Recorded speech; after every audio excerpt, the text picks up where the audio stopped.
Oh, hi. Oh, gosh, I didn't even notice my theme song stopped. Oh, I was daydreaming. Sorry, I just had a call and I was thinking about it and it was a good call. Hi. Hi, Phoenixes. Welcome to the Wednesday show from the Life After Tech multiverse. I'm Debbie Levitt, author of Your Life After Tech, and I am here to do mentoring, advising, coaching, whatever it might be, to answer your questions and talk about what is on your mind related to the job market, finding jobs, applying to jobs, trying to get jobs. Hello, Jen. I think it's Jen. I have your LinkedIn picture in my head where you have colored hair in the front. It's either pink or green. I don't remember. Hey, everybody. So if you have a question you'd like me to answer, you can put it in the chat, though it will show up here with your name on it, which you may or may not want. If you want to send an anonymous question, you can send it to lat.link/Q. That is a one-question survey that will come right into my email, and I can copy-paste it on the screen and into the YouTube notes. I've also done a little work this weekend on my stuff, and I added our web address here on my background. So if you are Life After Tech curious, you can scan the QR code, which I guess is over here, or you can just go to lifeaftertech.info and check out our free Discord community, our all kinds of stuff, our hi, Yesterday in Gaming, who I was just chatting with in our Discord community. Discord community. I'm doing more coaching. Some of you know I've gone back to school to learn to be a life coach, so I'm happy to help people sort out problems that don't belong in therapy. And so, yeah, just go check out the multiverse at lifeaftertech.info. Turquoise hair, it's Jen. Very good. Yeah, I cannot look up. People think I'm not looking this up. I have to go by memory. I am. If you saw my, well, I can show you my screen. I mean, my screen is ridiculous. Oh no, that's screen one. Hold on. Let's see. My screen is, yeah. So my screen looks like this. So when I'm doing the show, this is what it looks like. So if you think I'm going over to LinkedIn to check your name or your hair color, no, I'm going to have to go by memory because it's plenty to try to run the show myself and copy paste from all different sources. We're also live on Twitch. Hello, Twitch peeps. That's Your Life After Tech on YouTube and on Twitch. Hope to see you in one or both places. I do not have any questions ahead of time this week, so we'll just have to come up with topics we feel like talking about as we go. And I will keep an eye out for any emails coming in. So while we wait, I just wanted to mention a couple of things going on in my world. One of them was, some of you don't know, but I love to make homemade peanut butter cups. Anybody here like peanut butter cups? That's where you have some peanut butter and you have some chocolate around it. Well, I just bought this. Hashtag not sponsored. Hold on. Do I have my not sponsored sign that I can roll out? Uh-oh. I don't want Firefox to ask me questions. I just want Firefox to show me my effects rack. Come on, Firefox. Where's my not sponsored? Here we go. Not sponsored. Biscoff. Yum. I think Americans think of these as like cookies you get on an airplane, but I think in other countries this is more of a thing. But this is like the peanut butter of Lotus cookies, and I made peanut butter cups out of that with 70% dark chocolate. Everybody, if you're not making your own peanut butter cups, do it. It's so easy. 2 ingredients: chocolate, melt it, put it in, some sort of Nido filling. Do it, put it in. The end. Ana Lucia, my mom doesn't stop talking about Biscoff. She wants to do a Biscoff cheesecake for Christmas. Well, I got this on Amazon, and there was like 2 of them for not too much money, and I think I've only used half of this one so far, so I am very... Oh, Biscoff Lotus cookies, hashtag not sponsored, so delicious. Yeah, so obviously this is Your Life After Tech. This is not the Biscoff Lotus Cookie Hour, and I'm not sponsored. She likes, you have to see if you can find the cookies and the cream where you live. Well, try getting it on Amazon. That's what I did. But I'm here to answer your questions, your concerns, your fears, the things on your mind. What do you want to talk about jobs and the job market and working in tech? Because this is still so stigmatized, and I feel like the only person talking about it. And I don't want to be. I want you to talk about it too. But you might not want to post here. You might want to send it in anonymously. I don't think I've tried that brand. I have to order some. Not sponsored. Yeah, I'm still not sponsored. Let's see. Yes. Yes, it was super smooth. Not this. This is crunchy. Sorry. That was something else that was super smooth. Okay. What else can I talk about? Oh yeah, the other thing was, I don't know if anyone sees my posts on LinkedIn. You know, even if you're following me or connected to me on LinkedIn, you might not see my posts. But my husband, you know, especially if you've read my Life After Tech book, you know that I'm working on a whole bunch of possible, I don't want to say side hustles, because to me they're like mini jobs that I'm hoping together will be some sort of income and future, just in case I can't find tech jobs, because that is hard and feels like it's getting harder. I have a 2-month contract right now that I'm really enjoying. But after 2 months, you know, sometime in January, it'll be over, and I'm still looking. So some of you who've read my book know that there's a bunch of areas that I've been exploring for possible paid work. So some of you know about the coaching, which you can find at deltacx.coach. Yeah, don't be surprised by that URL, everybody. I still don't see any questions. Don't forget to ask questions or bring up a topic you want to talk about. Come on, ask me the hard stuff. Some of you know that I do writing. Some of you know that I am working with some people on their books. I am bartering with my coaching school to help them with the books they're trying to publish. Yay! That helped coaching school be so much less money. Hooray. So I'm working on that. I'll be doing a lot of editing and formatting this weekend, which I kind of like. I wouldn't say it's my life's passion. It's not going to be fake ikigai. Hold on, let's roll out fake ikigai. Where did my screen go? Wow, I can't find my screen. Hold on. Here we go. It's not fake ikigai. I just kind of like it. It's kind of more grounded goals framework. Who remembers a grounded goals framework from my book? People will pay for it. I'm kind of good at it. I'm okay doing it. They're paying for it. It's grounded goals, everybody. So we've added something else to the pile. This is not in my book. This appeared out of thin air 2 days ago. So some of you may know that I got married about a year ago, and we could not find a karaoke DJ. I had to karaoke DJ my own wedding. So what are my memories of my wedding? Sitting behind a mixing desk and adjusting the volume of stuff and putting songs in a queue for people. That is what I remember from my wedding. We got asked by my husband's sister about 4 days ago to run a karaoke show at her new baby's baptism luncheon on Sunday. And we were like, oh crap. We started gluing our system back together. Long story short, monster success. Everybody loved it. Sister-in-law, super happy. Her partner, super happy. Baby didn't say much. And now we're wondering, what if we could get even one karaoke party a month that's paid? That'd be great. And kind of fun. Because, you know, we love to sing. Who's been watching my Saturday night karaoke streams? Anybody? Or watching them later? I've been doing Saturday night karaoke streams for some time, but 2 weeks ago I started putting them on LinkedIn, because what is LinkedIn anyway? I have an article coming out about that. So we like karaoke. I asked my husband, what is the name of our karaoke company? And he said, Pandemonio, which is Italian for pandemonium. But we joke that we are Team Panda, because his name begins with P. My name begins with a D, so it's P and D. So it's kind of panda. So we took our other logo for our travel Instagram and we put a disco ball on it. There you go. We are pandemonio.party.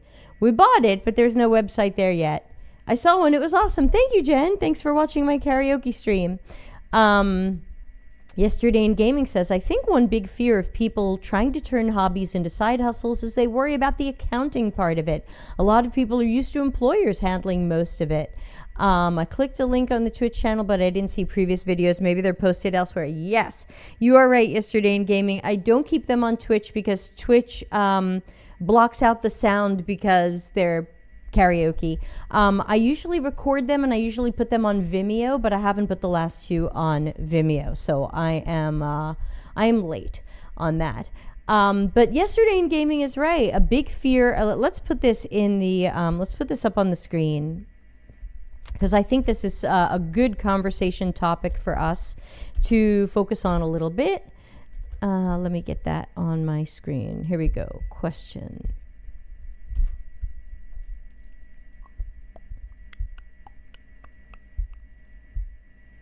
There we go. I think one big fear of people trying to turn hobbies into side hustles is they worry about the accounting part of it. A lot of people are used to employers handling most of it. Yes, I know that eventually I'll need to get a lot more content out there about being an entrepreneur, starting your own business, the legal side of that, the accounting side of that. And I'm not a lawyer or an accountant, but I am someone who's had my own business for coming up on 30 years. And so I definitely have some tips, but some of my tips are please talk to a lawyer and an accountant, which I do. Those tips are in there.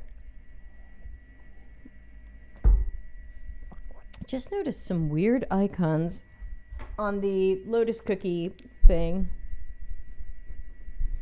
Jar plus circle plus thing recycle. I have no idea what that means. Okay, bad icons. But you're right. The accounting part of it can be hard. Now, I already have a corporation set up in America, and I have the equivalent of a limited liability company set up in Italy. So I wrote to my accountant, but of course I saw my accountant at the baptism because she's my husband's first cousin. And I said, she already knows that I wanted to use my Italian company, not just as a CX UX consulting thing, but for our eventual campground, which we're still working on. If you read the book, you know I'm also working on opening a campground. That's moving slowly. I said, okay, CX UX consulting, campground, and karaoke DJ. And she wrote back like, oh, let's not joke. And I said, no, I'm not joking. This in Italian. So she's like, okay. So obviously I would have to do a couple of things legally here to say, oh, by the way, this, because Italy's very hung up on what is the purpose of your company, and you must formally have that in your company documents, whereas I think America's a little bit looser. Whenever I've shifted what my company did, I didn't really have to file any documents anywhere. I just had to make sure the company was in good standing and paying my fees and taxes and things. But with Italy, they want you to refile expensive paperwork about the nature of your business. So I'll have to do that, but I was going to have to do it anyway for the campground. So good thing we waited, because now maybe we'll add a bunch of things. So yeah, it is, the accounting side is tough, and different regions are going to be different. The way that we write things off for a business in America is definitely different to how they do it here in Italy. It's even a little scary here sometimes compared to how easy it is in America. So Yesterday in Gaming is totally right. When we think about what a blocker that can be. But remember, we're unblocked when we budget for experts to help us out. If you have a lawyer helping you out, if you have an accountant helping you out, your problems are solved. My accountant is a genius, at least my accountant in Italy, and I would trust her with anything and everything, and she has made problems go away, and she has kept me from having problems. And so yeah, I have this little scab that's bothering me anyway. get professional help. You know, we all believe in professional help. Why? Because we're the people we're hoping to get hired to professionally help someone else. So we understand the value of professional help. Please do yourself a favor. And if you are thinking about starting or running your own business, please make sure you're talking to a lawyer who knows about business. Don't call cousin so-and-so who is a lawyer. That has nothing to do with business. Make sure you're talking to an accountant, etc. So that's the best way to not worry about the accounting, is to have someone holding your hand through that process and getting a good accountant. I think I pay my Italian accountant $1,200 a year.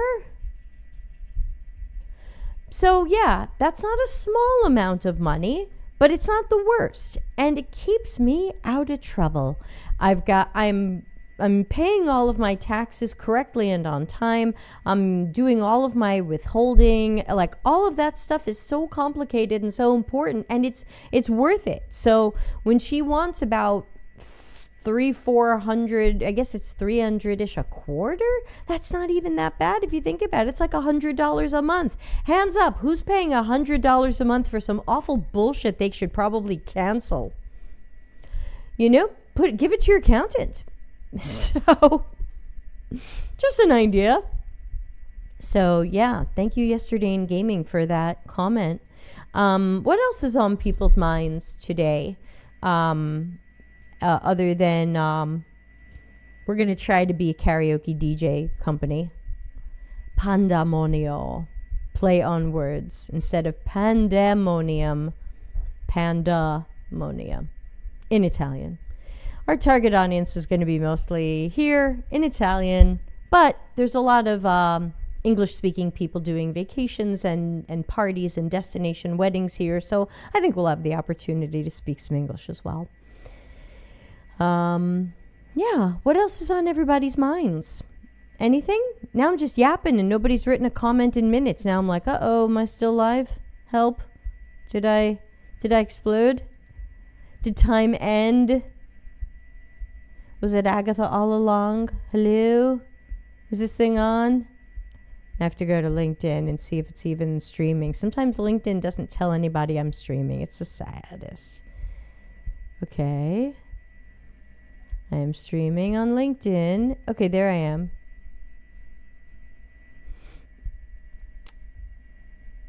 Yep, it says nobody's watching on LinkedIn. Isn't that the weirdest thing? I can get 1,200 people to see my karaoke, and I can't get anybody to watch my live streams about work on a work platform. Yesterday in Gaming says time management when you don't have an employer, also a big struggle. Yeah, let's talk about that a little bit. Let's put that up on the screen.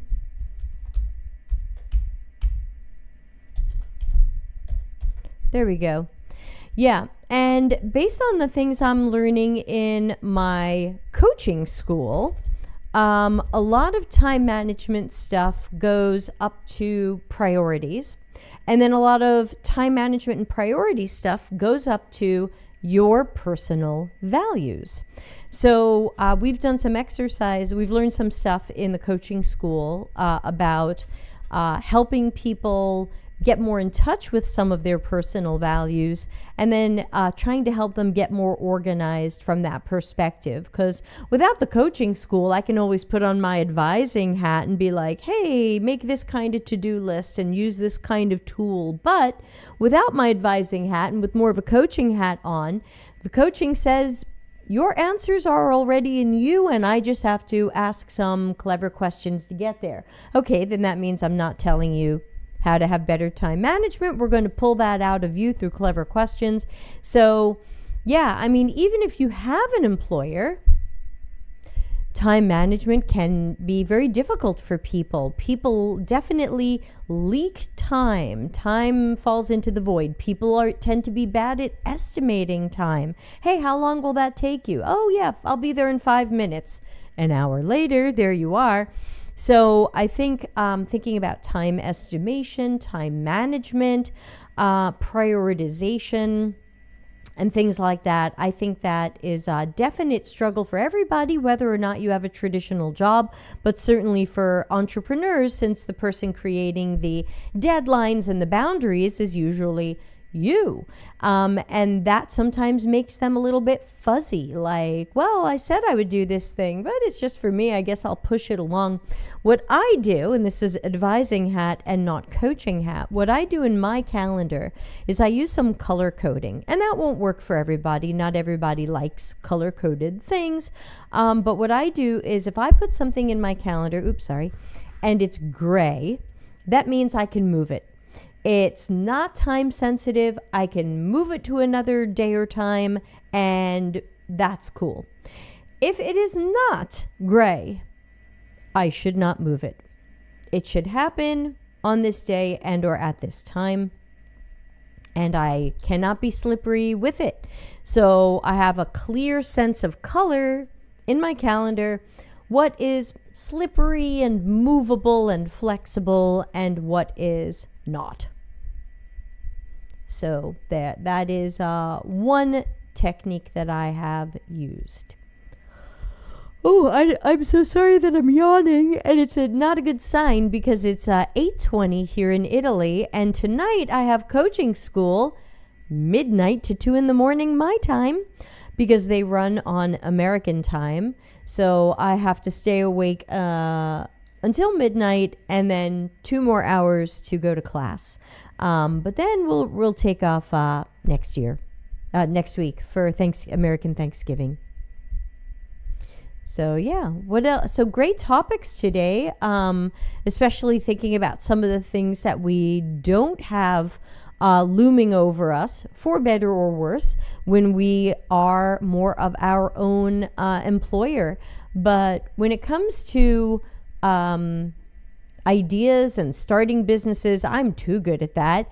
And sometimes they're not successful and sometimes they take off. So I'm not afraid to start a karaoke DJ service and be unsuccessful. I'm not afraid to be hired twice a year. I'm not afraid of any of these things. Any karaoke event we do and get paid for will be freaking awesome. Great. Let's ask. Ooh, Jen's got a lovely question. Ooh, Jen's got a Tuesday question on a Wednesday, if you know what I mean. All right. This is not totally a life after tech question, but let's ask it anyway, because we're here, and our Tuesday show is now every other week, and Jen doesn't want to wait.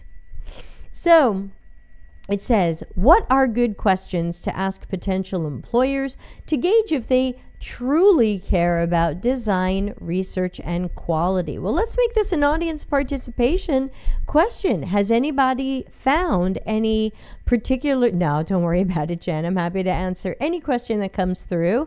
Very few rules here. And so audience participation. Anybody have anything they want to add about a question they found worked or didn't work? I'll talk first about some things that I found have not worked. One is trying to ask people about culture. I find that if you ask people about culture, you will generally not get an honest answer. Nobody's going to say, our culture sucks. You know, we are pretty shitty. We abuse your time. We talk about you behind your back. I'd like to know also. Okay, great. Let's talk about it.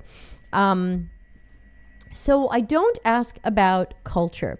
I think some of the best questions for this, and you can probably even go back to episode 129, I think it was, on the Delta CX channel. So go over to YouTube. While you're there, subscribe to Your Life After Tech and tell everyone you know about it. And then go to the YouTube search and put Delta CX129. And I think that was the show with Julia DeBari talking about some questions you can ask in interviews to get a sense of what a company might really be like in the UX kind of space. So I would say, without having seen that episode recently, because I haven't, my answer to this is usually process questions, kind of. Let's say our company wants to create a new feature or build something new to solve a customer's problems. What's our process? What's your process? How do you normally go about this? Now, chances are, very often they are the feature factory. Very often they're going to say, well, we think about what users might need. We come up with a feature, designers design it, and then we A/B test it. Don't be surprised if you hear something like that.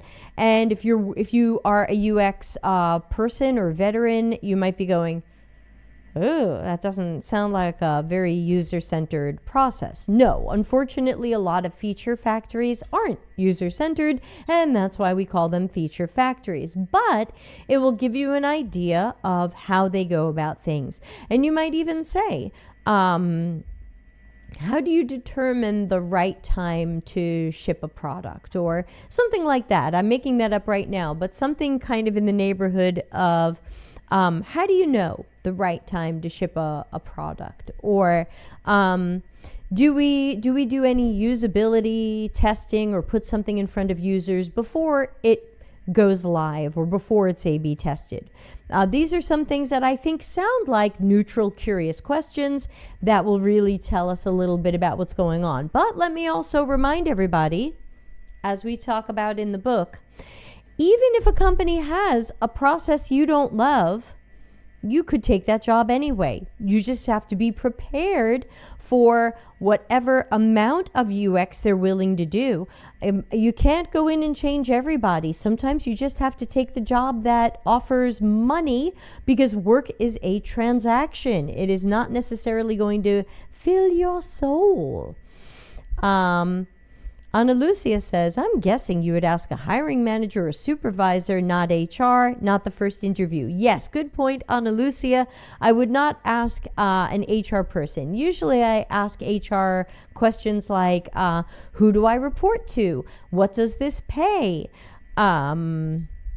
Those are some of my typical questions. Oh, another good question that I like to ask that is semi-secretly about quality is I might say to the hiring manager or supervisor, I might say, imagine it's 6 months from now and we're having a conversation or you're doing some sort of performance evaluation for me. How will you know if I'm successful in my job? Now, there's a whole bunch of things that they can say. They might say, I don't know. They might say, I use this framework. They might say, I'll make a note of anything you're doing wrong. Okay, that's very vague. They might say, I want to make sure you're meeting deadlines. Okay, we're deadline oriented. Remember, that doesn't mean you can't or shouldn't take the job. It just means be prepared for what the environment is like when you go in. The more deadline driven they are, the less you might see a focus on quality and UX. It might just be, get this out, we don't care, maybe we'll fix it later. And again, you can take that job because it pays money and we need money. And then you just do your best and you go home and you think about something else. Yesterday in Gaming says, I usually ask who is in charge of making decisions related to the company vision. I try to keep it broad. I usually ask for specific names. I ask what is their title or role. Ooh, that is very broad. Who is in charge of the vision? Sometimes that's just the CEO. Another good one is who decides my priorities? So let's say I'm coming in as a UX researcher or UX designer or UX writer. Who decides my priorities? Now, the best answer is me. You will decide your own priorities. Cool.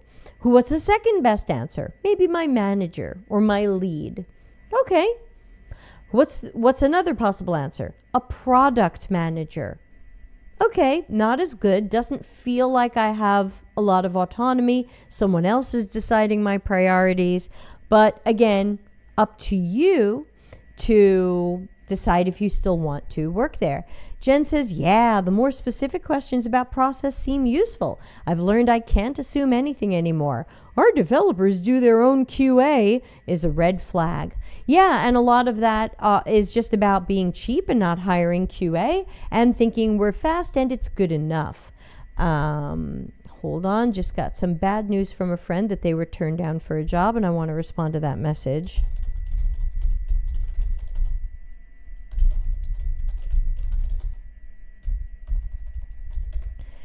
Oh gosh, all these private messages are coming in. So luckily my screen isn't shared. I'm not going to embarrass myself. I'll just say, hello, I'm live on YouTube, but they can't see this. What's up?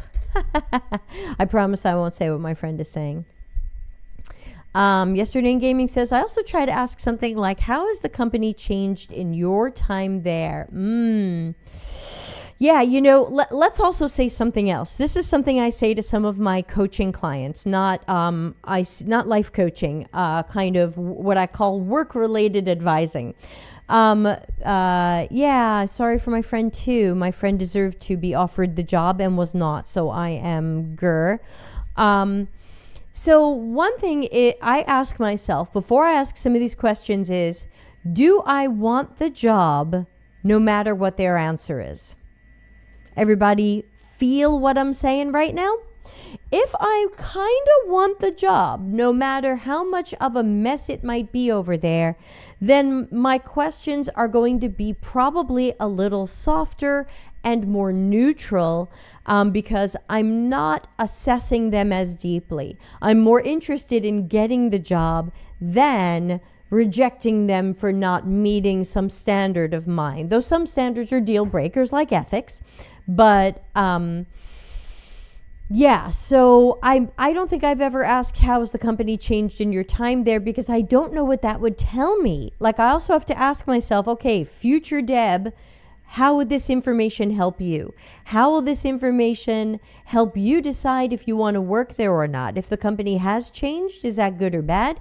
If the company hasn't changed, is that good or bad? So I try to say, like, what answer do I think I'll hear, and does this question even make sense? So sorry, yesterday in gaming, I'm not totally vibing on your question, but yeah. Yesterday in gaming, yeah, you don't want to overly probe during the interview process. Yeah, if you will take the job no matter what. And I have this with one of my coaching clients who's interviewing now, and I kept thinking of all these like, digging deeper questions that they could ask during the interviews. And then I remembered they told me they just want the job. And even if the job is imperfect, given what's going on right now, cough, cough, life after tech, they want the job kind of no matter what. And even if the environment is imperfect, I mean, they all are, but even if the environment is kind of meh, they still want the job. So adjust your questions, because I think sometimes we might ask questions where someone might say, hey, we're thinking of you as a senior designer. Why are you asking us how our company has changed? Why are you asking us about our CEO's vision? And it's not that I think those are bad questions or wrong to ask, but I can see how someone might think like, do you understand your place here? And I think that if you just want the job no matter what, then you think about your place here. You know what I'm saying?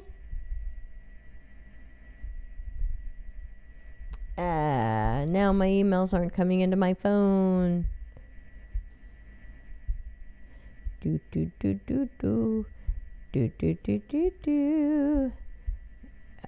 Okay. So, yeah, great points. Yeah, there's just a lot to think about. And I just try to think, I always say I'm a possible outcomes person. So what's the possible outcomes of me asking, why did the last person leave? Debbie digs deep. Do not want. What's the possible outcomes of Debbie asking, hey, tell me more about your process and how we tend to do projects here? Debbie is curious about our process and might want to adapt to whatever we're doing here rather than try to change us. Cool. So I just think about those types of things. Does that mean I'm lying? No. Does that mean I'm my inauthentic self? Look, we're all our inauthentic selves from time to time. We're all wearing a mask from time to time. The less we can do it, the better. Like, this is who I actually am.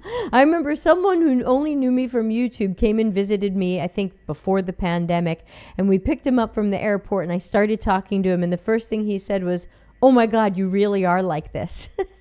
Like, he thought it was just a YouTube persona, and I was like, good or bad news, this is, if you were sitting in my house right now, eaten Lotus cookies with a spoon, I'd be the same person. I would just have my glasses on and probably not have bothered to put on concealer. Yesterday in Gaming says, take them into the shallow end, not the deep end of the pool. That's right. Ask the safe questions. The more you want the job, the safer the questions are. Who do I report to? What does this pay? How often do you need me in an office? Logistics questions are safe, but could also be deal breakers for you as well. And then process questions. Hey, how do we approach these projects? How do you see my role in these projects? Who decides my priorities? How can you tell if I am doing my job well? Hey, in a month, 3 months, 6 months, I want to know I'm doing a good job for you. How will you judge that? Safe question. But if they have no freaking idea, and we have some people in our Discord community who got some weird answers to those questions, then, hold on, where's my stuff? Red flag, y'all. You might say, yikes, I'm not sure I want to take that job if they can't even figure out if I'm doing a good job or not. Yikes. So, lots of yikes. Beware of the yikes. I'm going to have to force quit my email. That's all right. I generally like this email app. It needs more time in the oven. I don't want to miss anybody's questions. Then people get mad at me. Yeah, so we usually run here for about an hour. So what else is on everybody's mind? Hello, Itan! What are we talking about? So we just got finished talking about some good or not as good questions to ask during an interview process. Kind of when you're hoping to figure out what's going on at the company, but you also don't want to look like you're digging too deep so that they don't give you the job. Yesterday in Gaming says, to her question, though, it's so hard to gauge their authenticity in a quick phone call. I usually just ask how or why they got into design and feel from there. At least you'll partly know their motivations. Yeah, I mean, at least in our jobs, very often a first interview question is, tell me about yourself. Usually that's not where you were born. It's usually kind of your career path. In this stuff, people are curious how long you've done it or some of the places you've worked at. So, yeah, how'd you get into design? I10 says, aha, but how do we know if the company is being honest or not? Yeah, I10, we talked about that too, and that's why we talked about not bothering to ask questions that are likely to have dishonest or incomplete answers. Like, tell me about the company culture. Who saw my video, Community and Belonging? Community and Belonging. Yeah, so I don't ask, hey, what's the company culture like? Because I'm not going to get an honest answer. I just know I'm not. Call me not trusting, but I don't think I'm going to get an honest answer there. Oh my God, how many times do I have to send these people to the blacklist domain bucket? Grr.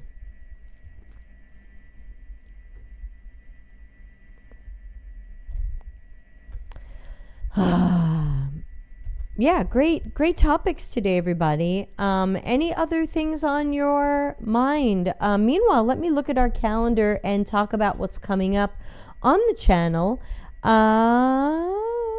Don't forget karaoke stream Saturday night. I'll try to start probably 8 p.m. Italy time, around the time this show started, about 40 minutes ago, for whatever time zone that is for you. That'll be Saturday night karaoke. It is not on YouTube. It's on LinkedIn and Twitch. And my Twitch is, I'll put it on the screen, the Apiary Studio. Hold on. The Apiary Studio, because I have a bee-themed home studio. Ana Lucia says, I do want to know about the culture. Should we ask an employee on LinkedIn or something? Ana Lucia, do you think they'll tell you the truth? Especially if they still work there? Sometimes an ex-employee will tell you the truth, but not always. they're worried about how they appear, or who the hell are you? And are you just going to go tell everybody that you badmouth them? So I think that's one of those questions that you're just unlikely to get an honest answer to. Jen says the best interviews are where both parties are really interested in making sure it's a good fit. Doesn't always happen, sadly. Yeah, I would say I do tend to have those kinds of interviews, but I've also had a lot of interviews this year where people said, oh my God, you're perfect. You're exactly who we're looking for. We're going to tell HR you're a great fit. And then the next piece of information I got was, oh, we found someone with a little more experience than you, so we went with them. It always makes me wonder, okay, but did that person offer all the other things I also offer? Or did you just go with the person who knew a little bit more about internal B2B tools than I did? But then you're going to miss all these other things that I offer. I give up. Go ahead. Y'all have fun. Usually what I like to say to them is, well, if and when that person doesn't work out, you know where my email is. Use it. Okay, let's see. Tuesday, we've got our Tuesday show, which is now on an every other week cadence. So, you can always check our links page. Lifeaftertech.info has a resources page. You can find our events calendar there. So Tuesday is the still working in tech Ask Me Anything on Tuesday. Every Wednesday, we'll be doing this. And I think I'm going to do a special extra karaoke stream next Wednesday, the 27th, since the 28th is Thanksgiving and a lot of people aren't working anyway. And I have to stay. No, I don't have to stay up to midnight. Oh, then why am I doing a karaoke stream on Wednesday before Thanksgiving when I don't have to stay up until midnight? Okay, erase. Maybe I'll do it on Thanksgiving Day, so that people who are tired of looking at football can tune in. All right, let's plan that. Yesterday in gaming, 100%, Jen. I usually try to see if they're more interested in hiring fast or hiring right. Also good to think about. If it's a contract job, it's tougher to gauge. Yeah. And the contract jobs, many of them right now are 2, 3, 6 months. And there's a lot of crap some of us can put up with for 2 months just to do some work, make some money, and get out of there. Again, I am lucky right now. I'm in a 2-month contract and everybody is nice. My team is amazing. The client is nice. I got lucky. So I hope to continue to be lucky. And if I'm less lucky, karaoke DJ. And maybe homemade peanut butter cup saleswoman? I don't know.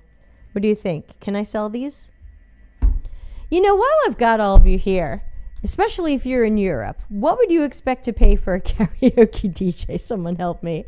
Per hour. I don't know. And sure, we'll put everything in our camper and we'll drive to Portugal to run a show for Ana Lucia. Though we're going to have to charge you for the travel. I made that up. She's not asking me to come run a karaoke show for her.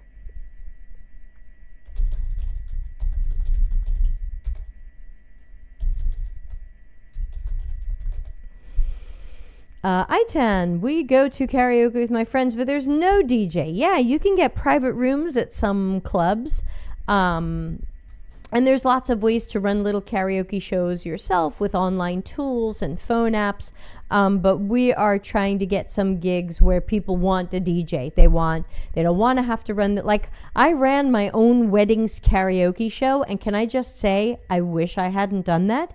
I wish someone else had ran the show. We couldn't find a DJ. They don't exist here. Well, the DJs exist here, but they will only do DJing. They won't do karaoke DJing, which is sometimes called KJing for karaoke jockey. Hello, Hamza. How are you? I'm okay. I'm talking about karaoke. Do you sing karaoke? Hey, everybody, put in the chat, what is your big showstopper karaoke song? As they say in Italian, Il cavallo di battaglia, which I'm sure Ana Lucia made sense of there. Yesterday in Gaming says, if I look at Glassdoor, I try to politely ask about some of the stuff here. If it's a healthy culture, they'll be willing to answer. If they upset that, it's a red flag. Yesterday in Gaming, I feel like you're digging too much. These are some tough times. And look, we are similar peeps. I get you digging. I just know that right now I can't afford to dig. I can't afford to be like, hi, I looked on Glassdoor and I found that you are a toxic place full of flaming bullshit. Can you tell me more about that? What do you expect someone to say? So $100 an hour on average. Yeah, I'm thinking less. Hamza says, what is my work? Can you explain? You're on LinkedIn. You can click on me and find out. But my work is generally in the CX and UX space. It's very often strategy and research, sometimes design, sometimes building teams, teaching, training, coaching. That's what I'm usually doing. The 2-month contract I have right now is qualitative research, which everybody knows is one of my favorites. Yay, karaoke songs. I said politely, but I like your phrasing better. Yeah, it's tough. It's tough to ask like, hi, Glassdoor said, you have a 3.2 on Glassdoor and everyone hates you. Tell me more about that. Even I can't find a good way to do that. Yes, we are. Yeah, we are a giant flaming pile of evil. And where do you see yourself in 5 years? Hi, we're on fire here. What can people say? I've only had once in my career in an interview process. I had an interview with someone who would have been, I think, my teammate, but not my manager. And I thought the interview was great. I thought she would have been great to work with. We connected on LinkedIn. We had a lovely conversation. I looked forward to proceeding in the process. Then she contacted me privately and she said, I can't do this to someone else. It's terrible to work here. I hate it here. I am so stressed out. I just can't do this to someone else. You seem so nice. Please don't work here. Do yourself a favor. And I was like, no. Then I want to work there and I want to help you and de-stress you and share your work with you and not have this all dumped on you. And it was very, very strange. And I think they ended up passing on me. And then this poor person had a stroke and she was like 30 years old, 32. I was so horrified, and she even told me later, like, it was absolutely work stress. And I'm like, what the hell is going on in this company that someone in their early 30s with minimal risk factors is having a stroke?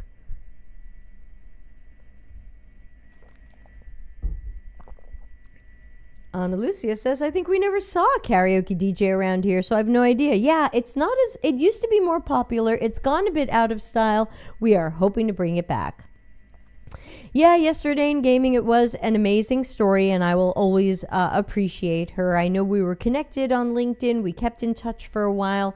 I haven't been in touch with her for a while. I can see her face in my head, and I can't remember her name right now, but I could figure her out if I had to. Hamza says, how can I contact you in private for work purpose? Hamza, I am not hiring anybody right now. So I find that typically when someone asks that question, they are hoping that I have a job for them or that I can get them a job or I will give them a job. I do not have any open jobs. I am not hiring. I am not doing that. So if your reason for hiring me for work is for your work, unfortunately, I do not have any work right now. If you are looking to contact me because you have something you want to pay me to do, well, in that case, you should get in touch with me because I would love to be paid to do something. So Hamza, I guess the question is, were you thinking of hiring me or were you hoping to work for me? Because that changes the answer to the question. Ana Lucia says, ooh, deja vu from the E&Y employee. Yeah. Yesterday in Gaming says, if they said yes, but we have good benefits, I might be intrigued. Yeah. Sorry, I have an itchy nose. Yeah. So lots of tough questions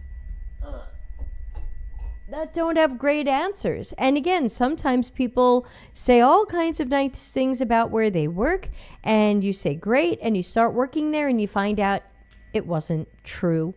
And sometimes I've been lied to specifically because they know if they tell you what it's really like to work there, you're not going to come. So they go, oh yeah, it's so good to work here. I've really liked it and it's really good and blah, blah, blah. Oh, you'll really grow here. So I'm putting some eucalyptus oil on my nose. I hope that makes me not so itchy. Woo. If I hire you, what's the scenario? You tell me. What do you want to hire me for?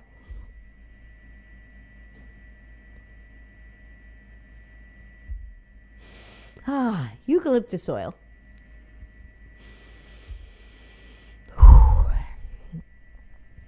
So, yeah. So I think it's hard. I think it's very rare that we get honesty from people.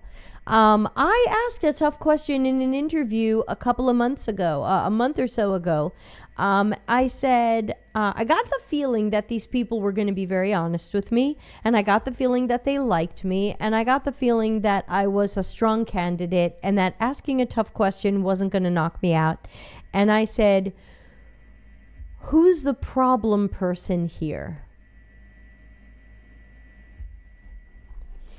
And that led to an interesting conversation, and they were open with me, and they said, it's not so bad.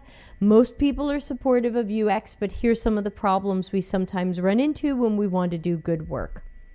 And they told me the truth. But I got the feeling that I could go there, and I guess I wasn't afraid to lose the opportunity, and I thought I was a pretty strong candidate. Jen says, I mean, in fairness, some of it is subjective too, whether a place is good to work at. Yeah, that's true. And Yesterday in Gaming says, I've had that happen a few times. Bait and switch feels terrible. Yeah, what is a good place to work at? What one person thinks is a great job could be someone else's nightmare. And sometimes the white guy is having a great time at the job, and all the people from marginalized groups are having a terrible time at the job. So it could be due to all kinds of things. Yesterday in Gaming says, or I've had them say, oh yes, you will be working on the thing you said we will, but not until the second year. The first year is some other project. What? Yeah, that happens as well. Oh yeah, we hired you to work on project X, but now that we've taken a look at our resources, we really need you on project Y. Okay. I'm flexible. What's project Y?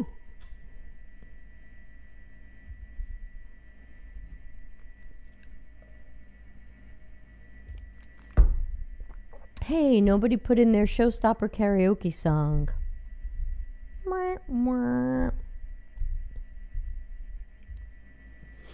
All right, we've got a few more minutes here before I normally wrap up. You can check the calendar of events at lifeaftertech.info. On the resources page is a link to our calendar of upcoming stuff. And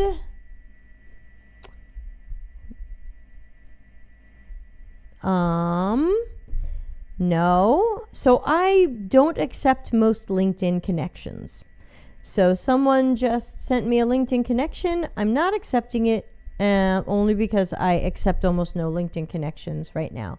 Oh, closer to fine. Someone is my age. Oh my God, I haven't heard that one for a long time. That was Indigo Girls, right? I think I was in college when that came out. Now I've got, was it 31, 32 flavors in my head? That's not closer to fine. Is that I went to the thing? Now I've got to look this up. I remember hearing Closer to Fine. I didn't like that song, but I remember hearing it a lot. Closer to Fine. Yes. I think I never did karaoke before. The closest I've done was following Disney sing-alongs on YouTube. Yeah. Well, we got to get you into karaoke, Ana Lucia. Oh, yeah. I went to the doctor. I went to the mountains. I looked to the children. I drank from the fountains. I heard that so much in college. The all-girls a cappella group was always doing that one, and I was like, I didn't like it. Yeah, thank you, Jen. I just Googled the lyrics and I was like, oh, that thing. I remember that one. Yeah, but it's not 32 flavors. But do you remember 32 flavors? For some reason, my head is putting both of those in the same bucket. That was Ani DeFranco. Yeah, more karaoke, everybody. So I'll be doing my karaoke show Saturday night, 8 p.m. And yeah, if you have a request, I do requests. Oh, no, Jen, don't request Closer to Fine. Then I'm going to have to listen to it. Yeah, so if anybody has karaoke requests, I do them if I know them.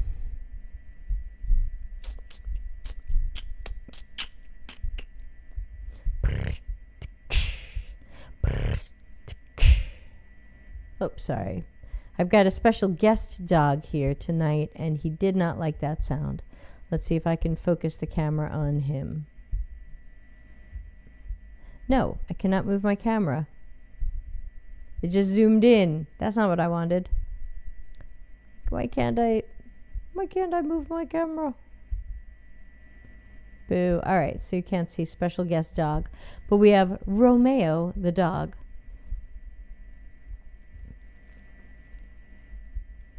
Well, we got one person to tell us their karaoke song, so thank you, Jen. People of a certain age. All right, so we can wrap up. Thank you, everybody, for turning this into another great conversation with a lot of great topics. And, you know, stuff that we can't always fix or solve, but should keep thinking about.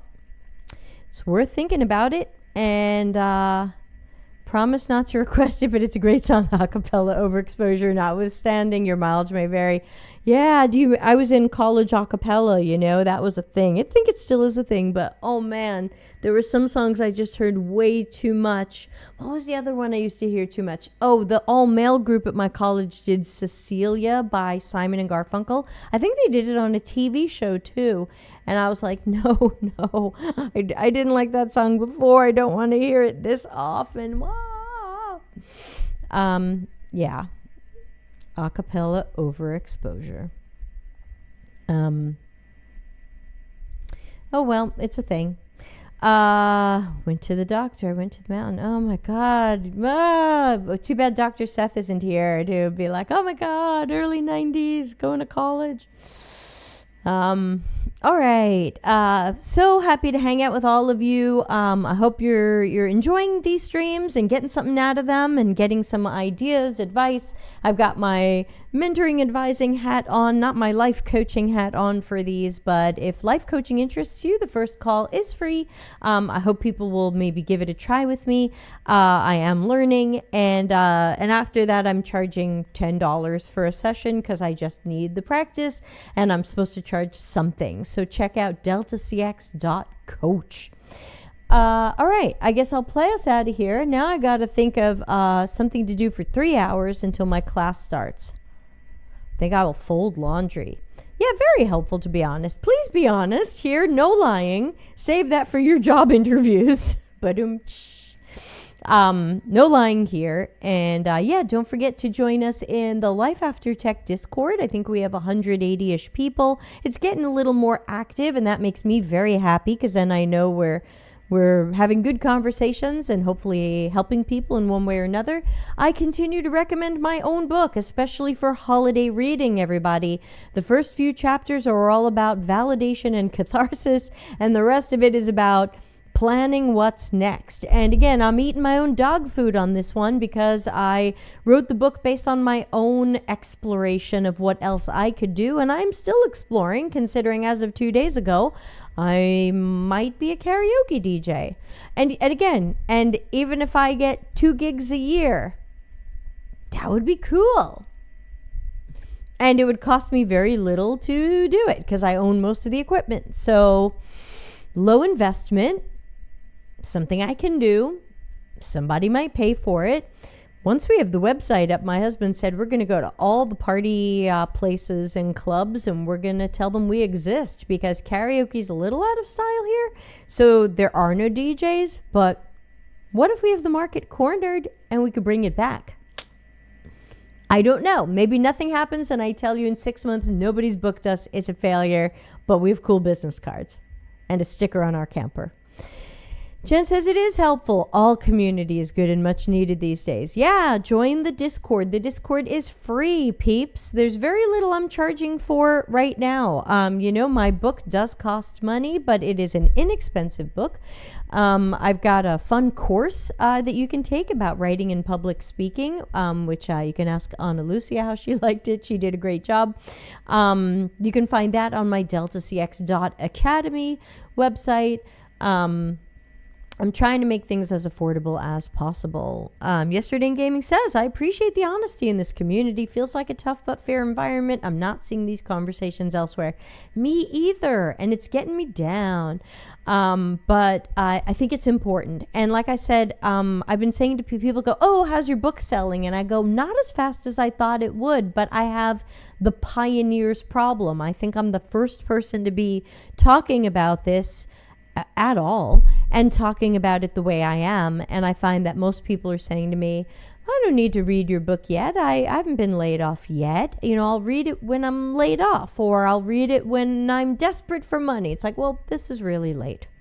So tough but fair in the sense that the advice people get is always well-meaning, no belittling, but direct. Yeah, I try to be direct. Because right now I feel like if you want cheerleading, if you want to hear everything's turning around and that next job is right around the corner, then just go spend a half hour on LinkedIn. Someone will have posted that. Just go buy any book on career change and it will say, oh, just apply for stuff that your skills could transition into and you'll find that new job. Outdated advice doesn't work anymore. So